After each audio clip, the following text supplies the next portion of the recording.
జరిగిన వెంటనే రామచంద్రుడి మూర్తులను కొత్తగా ప్రతిష్ఠ చేసినటువంటిది. ఇది మర్చిపోలేదా అన్న? ఇది మర్చిపోయారా?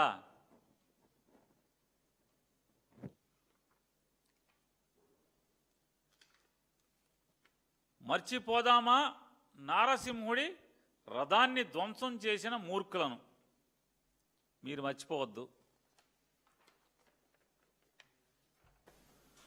మాధవ్ గారు, పురంధేశ్వరి గారు, మీ ఆధ్వర్యంలో, మీ అమిత్ షా గారి ఆధ్వర్యంలో నడుస్తున్నటువంటి సిబిఐని ఎంక్వైరీ చేయమని చెప్పి మా ప్రభుత్వం అప్పచెప్పి సంవత్సరాలైంది. నారసింహుడు రథాన్ని ఎవరు అగ్నికి ఆహుతి చేశారో, ధ్వంసం చేశారో అని ఇంతవరకు సిబిఐ దాని మీద క్విక్ కైక్ మంటల. మీదేగా గవర్నమెంటు, పట్టుకోరా? ముద్దాయిని పట్టుకోరా అంటున్నా. ఇది కొద్ది మాసాల్లోనే వైఎస్ఆర్సీపీ గవర్నమెంటు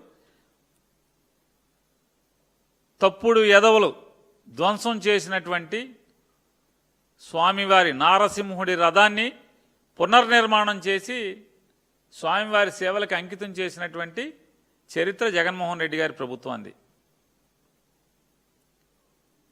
ఇది మర్చిపోయారా? నేను ఇంకోటి కూడా మీకు గుర్తు చేస్తా. మర్చిపోదామా అని.